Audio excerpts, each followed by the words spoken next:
Hello ladies and gentlemen, my name is Matt here, down at J-Tech, Jones Tech in Jacksonville, Florida. Today we're going to be talking about MIG welding. MIG stands for metal inert gas. So what that means exactly is while you start and strike this weld, there's not only metal being fed onto the two pieces of metal that you're trying to weld together, there's also a gas involved. This gas is compressed nitrous oxide. It's 25% argon and it's 75% argon and 25% carbon dioxide. So this gas is actually used to fuse together the metals and help the fusion process together. And it allows for really nice clean welds and really easy beads. Such as this one here. It's super clean, well constructed, and just goes together really well, really easy. Alright?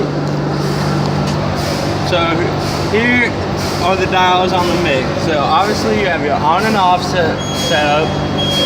This dial right here is for your wire feed speed. So if you want a slower feed, you drop down to 50. If you want a faster feed, that's 700. So what this means is how many feet per hour does it feed. So you can set up your settings due to how big of a bead you want to have, how wide of a weld you want, and how slow you would like to move the gun or how quick you would like to move the gun. Down here we have voltage. The voltage is really set for how thick of the metal is and how hot you want that metal to get so you have good fusion. It's really important to get good fusion to have a solid weld. You have to have good fusion. Without the fusion, your weld will just break.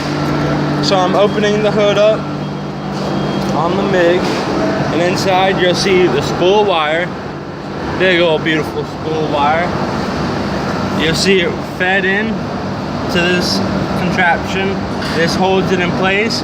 There's not a wire cleaner on it, but it seems to do alright, no jams, and it gets fed by whatever you setting you put it at, out through the hosing, and it's actually fed through this cable all the way around out to the nozzle of the gun.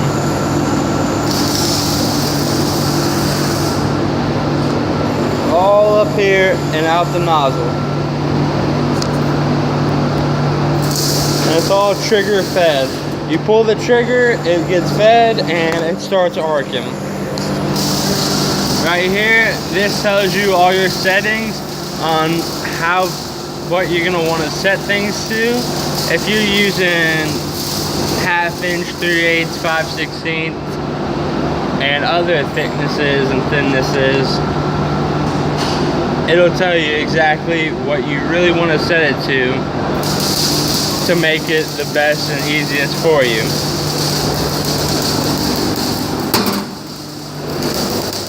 So over here we got someone welding, and you can hear that it's poppy. The popping sound means that either there's not a good ground, A, B, that maybe the wire that's being fed into it, it's too long so that it's arcing on a different piece of metal than it's actually trying to weld to. So it makes it really hard to weld and get a solid weld. You always want to make sure you have a clean tip. Without a clean tip, they'll start looking like this, get super dirty. Let's try to see if I can help y'all here.